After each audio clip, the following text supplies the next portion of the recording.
Olá, sombrios! Tudo bem? Antes de começar o vídeo, já peço a você que deixe seu like, se inscreva e compartilhe o vídeo. É um gesto simples para você, porém muito importante para mim. Gosta do nosso conteúdo e deseja ajudar o canal a crescer? Clica no botão de valeu e contribua com o que seu coração desejar. Ou seja membro. Faça parte do clube de canais. Acesse o link na descrição do vídeo e veja qual categoria é mais confortável para você e faça sua inscrição. Sem mais prosa, vamos para o vídeo. Com Elisa na garupa da moto, Daniel foi até o sítio de Dona Lucinha, que ficava no caminho. Fizeram a parada para vê-la. Davi e Elias estavam preparando um churrasco para o almoço. E Elisa ficou surpresa do irmão ainda estar por lá. Eu pensei que você tinha voltado para São Paulo. Ele abraçou a irmã e respondeu: tirei uma semana de folga, já que, como meu próprio patrão, eu não tenho férias. Mas pensei que só veria vocês 2 dias depois do casamento, depois de tocarem fogo na casa. Elisa não conseguiu disfarçar a vergonha que sentiu com o comentário do irmão, enquanto Davi ria divertido. Dona Lucinha se aproximou, repreendendo todos com o olhar. Pegou Elisa pela mão e a levou para dentro de casa, deixando os 3 conversarem.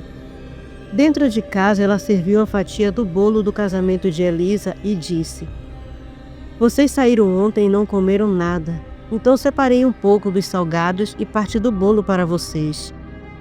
Elisa pegou a sacola, colocou ao seu lado e disse: Daniel vai gostar. Estávamos nervosos ontem, que até esquecemos.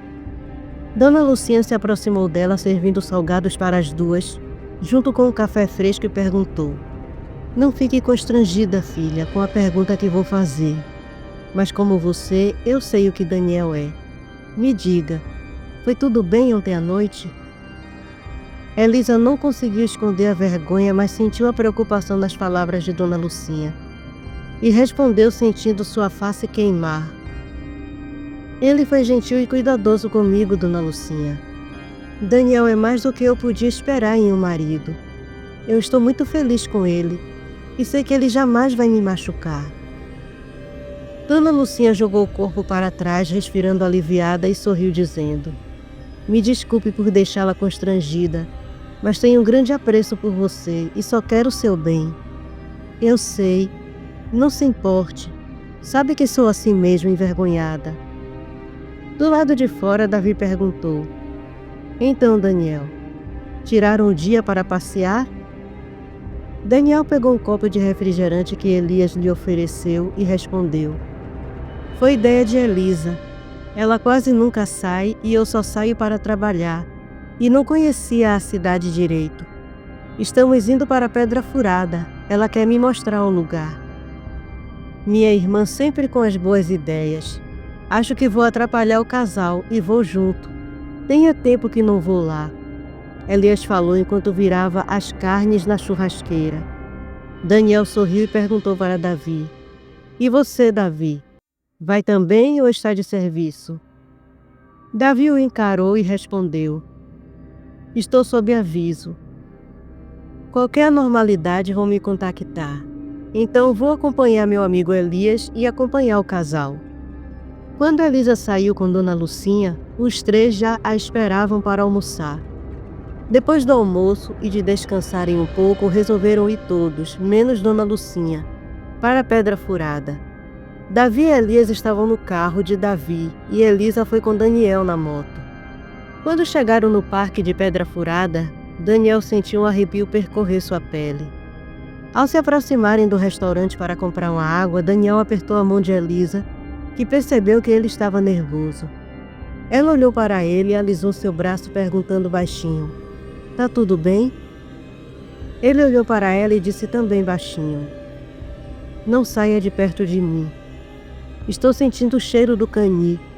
Não é muito forte, mas está por toda parte. Quando se aproximaram do restaurante, não havia muita gente, e quem estava ali já estava saindo para visitar a Pedra Furada. Quando o dono do restaurante chegou, Daniel e Elisa estavam se sentando. Quando Daniel tirou os óculos escuros e o homem viu os olhos dele, deixou a água cair em pânico e se afastou quase correndo. Davi e Elias também se assustaram, mas Daniel não se importou. Mas encarando Davi, ele disse: "Ele sabe quem é o outro." Davi levou alguns segundos para raciocinar e se levantou rápido, indo atrás do dono do restaurante. Elias olhava para Daniel e depois de um tempo gaguejou dizendo: Seus olhos estão diferentes. Eles mudaram de cor. O que está acontecendo?" Daniel, desconfortável, colocou os óculos de volta e disse para Elisa, entrelaçando os seus dedos nos dela: "Me desculpe, eu não queria estragar o passeio." Elisa recostou a cabeça no ombro dele e respondeu: "Não se preocupe, meu amor, não estragou. O deixou emocionante." Daniel encarou o cunhado, que ainda o observava cheio de curiosidade, e respondeu: "Quando Davi voltar, eu explico tudo." O canhê estava sonolento dentro da casa abandonada. Como o vento estava contra ele, não sentiu o cheiro de Daniel, mas os pensamentos dele estavam no lupino. Ele já estava recuperado e já sabia da novidade do casamento do seu adversário. E um pensamento sinistro passou pela sua cabeça. Ter uma prole não era nada mal. Ele não era feio, só estava largado. Afinal, sua motivação era só destruição, matar e comer. Mas estava na hora de uma mudança. Além do mais, o lupino era mais forte do que os outros que ele já havia enfrentado. Precisava se fortalecer. E antes de dar início à sua prole, iria refazer seu pacto com a entidade mais poderosa. Quando Davi retornou trazendo o dono do restaurante, o fez se sentar com eles à mesa e perguntou: "Qual é o seu nome, senhor?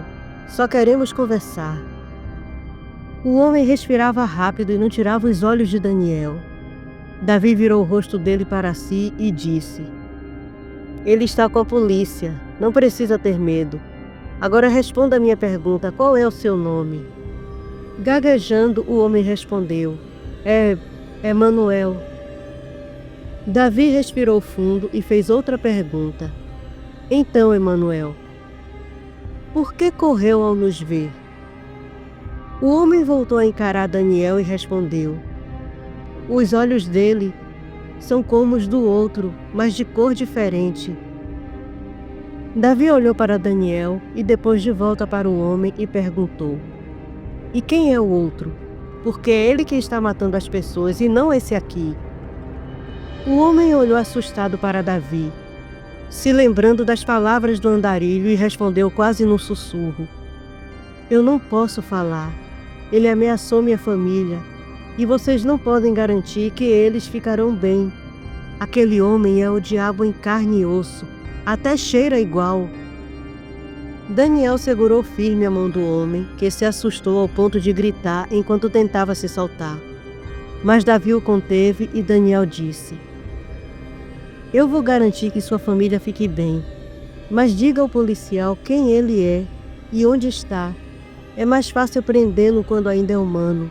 Se ficar quieto, senhor, e fazer o que esse monstro manda, pessoas vão continuar morrendo. Como vai ficar sua consciência sabendo que poderia ter feito alguma coisa?" O homem ainda estava nervoso. E quando Daniel soltou a mão dele, ele tentou se levantar, mas Davi não permitiu. Quando ele se acalmou e pensou melhor nas palavras de Daniel, ele respondeu resignado: "Eu sempre o via vez ou outra por aqui, perambulando. Todos os dias tinha que lavar o restaurante por causa do cheiro de carniça. E isso foi muito antes das mortes na Vila Bacurau. Quando as mortes começaram, toda manhã, além do cheiro ruim, tinha as pegadas de sangue na forma de pata de um cachorro grande. Outras vezes encontrava animais mortos estraçalhados nos arredores. Eu sabia o que era. Cresci ouvindo as histórias, mas não queria acreditar. Afinal, os tempos são outros. Mas nada me tirava da cabeça que o andarilho maltrapilho, que eu sempre via indo para a Pedra Furada todas as manhãs, era a fera que estava matando as pessoas na Vila Bacurau. Um dia eu tive minha resposta. Eu cheguei para trabalhar e ele estava caído bem aqui, todo arrebentado, com cortes tão profundos que, se fosse um homem normal, já tinha morrido. Mesmo assim, o tinhoso era rápido, porque quando eu tentei correr, ele me agarrou e quase me matou. Ele tinha uma voz que parecia o próprio diabo falando. Ele me ameaçou. Primeiro me cheirou todo, e depois disse que agora sabia onde me encontrar, que se eu falasse alguma coisa, ele mataria minha família, e que, como sabia meu cheiro, não importava onde eu me escondesse, ele me acharia. Elias apanhou uma das garrafas de água do chão, limpou e tomou um gole de água, tentando processar as palavras de Davi e Daniel. O calor do momento estava tornando a situação tensa demais para sua mente racional, e ele se recusava a acreditar no que estava ouvindo. A ideia de um lobisomem aterrorizando Venturosa era difícil de engolir, mas a revelação de que seu próprio cunhado era um deles o deixou ainda mais furioso. É isso mesmo que estou ouvindo? Ele por fim interrompeu a conversa. Tem um lobisomem atacando e matando as pessoas em Venturosa? Mas e o assassino que a polícia está divulgando? Davi respirou fundo e respondeu. Ele não deixa de ser um assassino, não é? Elias encarou Davi incrédulo. Mas Davi, ele é um lobisomem. Como vai associar as duas coisas prendendo o homem? Como vai provar que foi o homem quando há marcas de ataque de animal nos cadáveres, além das mutilações? Não tem como provar. Pelo fato dele só matar como fera, não há DNA ou digitais. Os crimes vão acabar sem solução. Daniel respondeu. Elias então se voltou para ele e perguntou. Então, é isso mesmo que eu vi? Você é um lobisomem, Daniel? E você, Elisa, casou-se com um monstro. Você vai acabar morta, sabia? Que diabos você tem na cabeça? Elias falou com o rosto retorcido em raiva e preocupação, apontando para Daniel e sua irmã. Elisa, que até então estava quieta, respondeu para o irmão. Sua voz era firme, mas ainda com um tom de súplica. Elias, por favor, tente entender. Daniel não é como esse outro que está matando as pessoas.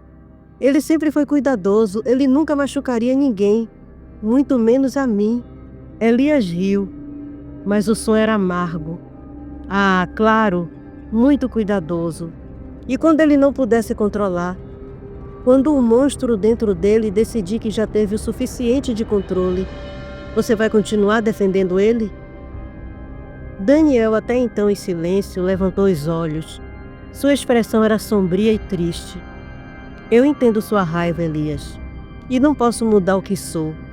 Eu também não escolhi ser assim. Mas acredite ou não, estou lutando contra isso todos os dias. Não quero machucar ninguém, muito menos sua irmã. Eu a amo. A voz de Daniel expressava sinceridade, mas a dor que carregava era inegável. Davi, percebendo que a situação estava à beira de explodir, tentou intervir. Elias, a gente precisa ter cabeça fria aqui. O que estamos enfrentando na Vila Bacurau é diferente. Algo que a polícia comum não pode resolver. Precisamos de toda a informação e de todas as ajudas possíveis, inclusive de Daniel. Se há alguém que pode entender o que estamos enfrentando, é ele.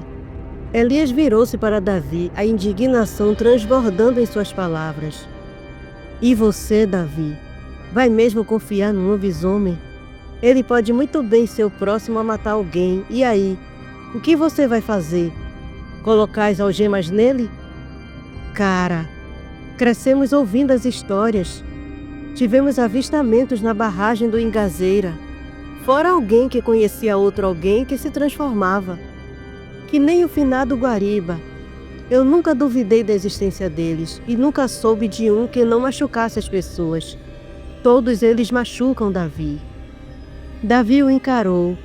Entendia os argumentos dele e, mantendo a calma, respondeu: Elias, eu também tive minhas dúvidas, acredite.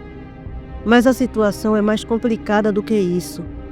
Mas o Daniel salvou minha vida e a dos outros policiais, além de fazer de tudo para proteger o sítio de minha mãe. Se não fosse por ele, não poderíamos dormir ali, porque antes não era seguro. Não é uma escolha fácil, mas é a única que temos no momento. Ele pode ser a nossa chance de impedir mais mortes. Elias balançou a cabeça frustrado, sentindo-se impotente. E se ele perder o controle, Davi? E se ele... Suas palavras falharam e ele olhou para a irmã, os olhos implorando uma explicação que fizesse tudo isso fazer sentido. Elisa, tentando manter a calma, saiu do lado de Daniel e foi para perto do irmão. Colocou uma mão no ombro dele e disse: Eu sei que é difícil de acreditar, Elias, mas eu conheço Daniel. Ele nunca me deu motivos para temer por minha vida. Confia em mim, meu irmão, como sempre confiou. Daniel também se levantou e, se aproximando de Elias, mas mantendo uma distância respeitosa, falou: Eu juro que vou fazer de tudo para proteger vocês e a cidade.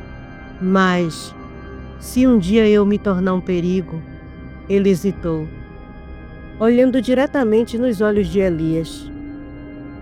Então você terá todo o direito de fazer o que precisar para proteger Elisa. Elias olhou para Daniel, ainda dividido entre a raiva e a confusão. Mas ele sabia, no fundo, que sua irmã estava do lado daquele homem porque o amava apesar de tudo. Ele só não sabia se poderia aceitar esse motivo. Com um suspiro pesado, ele desviou o olhar e murmurou: Eu espero que você esteja certo, Daniel, e que não venhamos nos arrepender amargamente mais tarde, quando não tiver mais jeito. Davi lançou um olhar rápido para o dono do restaurante, que olhava assustado para Daniel. Se aproximou e falou com calma: Seu Emanuel, meu nome é Davi. Sou policial responsável pela operação aqui em Venturosa. Me responda, quando foi a última vez que você viu o andarilho? Emanuel, com o olhar cansado e amedrontado, cruzou os dedos das mãos resignado e respondeu: Bem, seu Davi, durante o tempo em que a polícia estava investigando esses ataques, ele trabalhou aqui para mim como garçom. Davi levantou as sobrancelhas, surpreso com a informação. Ele trabalhou para você? Como assim? Você não disse que ele era um sujeito estranho, um andarilho? Emanuel suspirou e explicou: Trabalhou, mas não foi por minha vontade. Ele ameaçou me matar e fez questão de me mostrar o que ele era de verdade. Eu tentei fugir, mas ele saltou sobre mim, rosnando, com os olhos vermelhos. Eu não tive outra opção, senão o empregar e dar guarida a ele até que se recuperasse. Ficou aqui durante umas semanas, servindo as mesas, ouvindo as conversas, e ele sabia de tudo que a polícia estava fazendo. Cada passo, cada informação. Davi franziu a testa, sentindo uma pontada de frustração. Ele ficou a par de tudo, mas como ninguém desconfiou que ele prestava atenção demais. Emanuel balançou a cabeça negativamente, dizendo: Sabe como é? Ele era quieto, fazia o trabalho dele e não causava problemas. Ninguém imaginava o que ele era. O silêncio que seguiu foi pesado, mas Davi não terminou ali. E antes de trabalhar aqui, onde ele ficava? Na Pedra Furada. O pessoal que passeava por lá comentava que tinha um cheiro terrível de carniça, como se tivesse algum bicho morto. Agora sei que não era só isso. Provavelmente ele usava aquele lugar para se esconder e fazer sabe-se lá o quê. Davi apertou os punhos, tentando manter a calma. Ele sentiu a gravidade da situação crescer. O andarilho esteve mais perto do que todos imaginavam, manipulando as circunstâncias, enquanto todos olhavam para o outro lado. Obrigado, Emanuel, Davi disse com uma voz que mal conseguia esconder o peso das revelações. Ele sabia que o tempo estava correndo, e agora, mais do que nunca, era crucial impedir o próximo ataque. Davi ficou em silêncio, perdido em pensamentos enquanto tentava processar as informações que acabara de receber. Ele sabia que não havia tempo a perder. Virou-se para Daniel, a determinação em seus olhos era clara. "Precisamos ir até lá", disse Davi com firmeza. "Tenho que saber se ele ainda está na Pedra Furada, ou se encontro alguma pista do paradeiro dele." Daniel, apesar de entender a gravidade da situação, hesitou por um breve momento. Ele olhou para Elisa, que imediatamente segurou seu braço, os olhos dela cheios de preocupação. "Você tem mesmo que ir?" Elisa perguntou com uma voz embargada. Ela sabia que aquela era uma missão perigosa, e a ideia de ver Daniel partir, especialmente no primeiro dia deles como marido e mulher, partia seu coração. Daniel sentiu o peso da decisão. Ele não tinha intenção de sair do lado de Elisa naquele dia. O plano original era passar o tempo juntos, longe de qualquer perigo, curtindo o início da vida de casados. Mas a necessidade de proteger a cidade e aqueles que ele amava falava mais alto. Ele segurou as mãos dela com carinho, sentindo a suavidade de seus dedos contra os dele, e levou as mãos dela até seus lábios, beijando-as com ternura. "É necessário, meu amor", disse ele com uma voz calma, mas firme. "Mas não quero que fique aqui. Vá com seu irmão para a casa de Dona Lucinha. Lá é tão seguro quanto nossa casa. Fique lá até que eu volte." Elisa, embora relutante, sabia que Daniel estava certo. Ela não queria ser um fardo, mas o medo de perdê-lo era esmagador. Ainda assim, ela sentiu, compreendendo a importância do que ele estava prestes a fazer. Daniel se virou para Emanuel, que ainda estava visivelmente abalado pela revelação sobre o cani. "Quanto ao senhor, eu aconselho que feche seu estabelecimento, pegue sua família e saia da cidade." Daniel disse isso com um tom grave. "E não diga a ninguém para onde vai. Deixe seu contato conosco que avisaremos quando tudo isso acabar. Aquele tipo de fera, senhor, é um pactuado, uma criatura de pura maldade, e vai atrás do senhor independente de ter nos contado sobre ele ou não." Emanuel estremeceu, o medo visível em seu rosto. Ele sabia que as palavras de Daniel eram sérias, e a ideia de se tornar alvo do cani o aterrorizava. Sem hesitar, ele começou a fechar o restaurante, disposto a sair da cidade o mais rápido possível. Com o restaurante já sendo fechado e a segurança de Elisa encaminhada, Daniel se despediu de sua esposa com um abraço apertado e um beijo suave em sua testa. Eles trocaram um último olhar cheio de amor e preocupação, antes que Elisa partisse com Elias para o sítio de Dona Lucinha, usando o carro de Davi. Daniel e Davi, agora sozinhos, montaram na moto e seguiram em direção à Pedra Furada. O vento frio da tarde cortava o rosto de ambos enquanto avançavam pela estrada sinuosa que levava ao monumento rochoso. O silêncio entre eles era algo pesado, carregado pela tensão do que estava por vir. Antes de chegar ao destino, Daniel já sentiu o cheiro familiar e repugnante do cani, mais forte do que nunca. Ele parou a moto abruptamente, e Davi, percebendo a expressão séria em seu rosto, segurou firme sua arma. "O cani está aqui, ou esteve recentemente", disse Daniel com um tom baixo e cauteloso. "Eu sinto o cheiro dele. Espero que esteja armado." Davi, sempre meticuloso, pegou sua Glock e a examinou rapidamente, garantindo que estivesse pronta para uso. Ele manteve a arma próxima ao corpo, a tensão crescendo a cada segundo.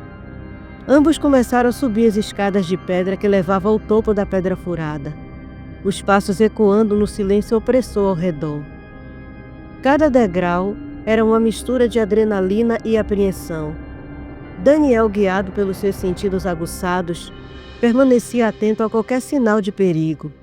Davi, com os olhos fixos à frente, sentia o suor escorrer pela nuca, mas mantinha o foco, sabendo que aquele podia ser um momento decisivo para resolver o mistério que assombrava Venturosa. Os dois homens, cada um com suas habilidades e motivações, subiam juntos, prontos para enfrentar o que quer que estivesse esperando por eles no topo. A tarde já estava se despedindo, com o sol tingindo o céu de laranja e dourado. Quando Daniel e Davi finalmente alcançaram o topo de Pedra Furada, o ar ali em cima, normalmente fresco e límpido, estava impregnado por um cheiro pútrido. Uma sensação densa e pesada que parecia grudar na pele e invadir os pulmões. Davi, que já não possuía os sentidos aguçados de Daniel, conseguiu perceber o odor fétido que emanava de algum lugar próximo, o que aumentava a tensão entre eles. Daniel, sendo um lupino, sentia o cheiro mais intensamente. Seus instintos gritavam, avisando que estavam no território do cani. A sensação era perturbadora, uma mistura de raiva, frustração e vigilância. Ele seguiu o rastro do fedor, movendo-se com cautela, os músculos tensos, até encontrar uma cavidade profunda na rocha. Não era exatamente uma caverna, mas claramente havia sido usada como abrigo. O chão era marcado por sinais de uso recente, e o cheiro ali era mais forte, quase insuportável. Mesmo sem o cani presente, Daniel podia sentir a presença maligna que aquele ser havia deixado para trás. Ele olhou ao redor, forçando-se a ignorar o nojo e a frustração. A paisagem ao redor de Pedra Furada era magnífica. A vista dali de cima era exatamente o que ele e Elisa haviam planejado apreciar juntos, mas aquele momento perfeito havia sido arruinado pela necessidade de caçar uma criatura tão vil. Uma onda de amargura passou por ele, lembrando-o de como o cani havia estragado o que deveria ser um dos dias mais especiais de sua vida. Daniel tentou se concentrar, rastrear para onde o cani poderia ter ido, mas o cheiro forte e o peso da frustração dificultavam sua percepção. Ele se virou para Davi, o rosto sério e marcado pela tensão. "Ele claramente esteve aqui", disse Daniel, sua voz carregada de exaustão. "Mas abandonou esse lugar há algum tempo. Não consigo saber para onde ele foi, mas arrisco a dizer que ele ainda está por perto." Davi, sempre metódico, sabia que a escuridão crescente não era uma aliada naquela situação. A noite estava começando a se instalar, e com ela os perigos se multiplicavam. Eles decidiram descer, a tensão ainda pulsando entre eles, sabendo que o cani poderia estar à espreita em qualquer sombra, observando cada movimento. A descida foi silenciosa, e os dois homens perdidos em pensamentos. Daniel, mesmo com a frustração e a raiva fervilhando dentro de si, mantinha a guarda alta, os sentidos aguçados, pronto para reagir a qualquer ameaça. Davi, por sua vez, estava focado em traçar o próximo passo. Precisava descobrir quais propriedades desabitadas existiam nas proximidades e investigá-las. Aquela fera pactuada não poderia continuar solta, aterrorizando Venturosa. Chegaram ao sítio de Dona Lucinha sob o manto da noite, as estrelas começando a pontilhar o céu escuro. O ambiente no sítio era tranquilo, mas havia uma tensão palpável no ar. Elisa, ansiosa pelo retorno de Daniel, correu para ele assim que o viu, os olhos preocupados escaneando-o de cima a baixo, procurando qualquer sinal de ferimento. Elias, que até então estava calmo, ficou tenso ao ver o semblante grave de Davi e Daniel. Dentro da casa, o cheiro de café fresco preenchia o ar, misturando com o som distante de grilos e sapos. Eles se sentaram à mesa, e enquanto tomavam café, o calor da bebida parecia contrastar com o frio gelado da realidade que haviam enfrentado. Davi e Daniel narraram o que encontraram no topo de Pedra Furada, cada detalhe sinistro ecoando no silêncio da pequena cozinha. Dona Lucinha, que sempre se mostrou forte, não conseguiu esconder o medo que crescia dentro dela. Saber que uma criatura tão maligna estivera tão perto de sua casa, de seu refúgio, era perturbador. Seus olhos, normalmente firmes, estavam agora arregalados, o medo visível em cada linha de seu rosto. Elias, que tentava manter uma postura calma e racional, não conseguiu disfarçar o nervosismo. Ele olhou para Daniel como se buscasse respostas ou segurança, mas tudo o que encontrou foi a determinação feroz de um homem que não podia permitir que aquela ameaça continuasse. Ele esteve muito perto daqui, murmurou Dona Lucinha, quebrando o silêncio com sua voz trêmula. Que Deus nos proteja. Esse tipo de mal não pode ser combatido só com força. Precisa de fé também. Davi assentiu, sabendo que apesar de toda a tecnologia e táticas policiais, havia uma parte daquela luta que escapava ao seu controle. Era uma batalha entre o bem e o mal, e de certa forma cada um deles precisava estar preparado. Com o café terminado e a conversa encerrada, ficou decidido que Elias e Davi permaneceriam no sítio para proteger Dona Lucinha, garantindo que ela não ficasse sozinha naquela noite que prometia ser longa e inquietante. Daniel, embora relutante em deixar Elisa mais uma vez, sabia que precisava levá-la para casa, onde poderiam encontrar algum descanso antes da próxima batalha.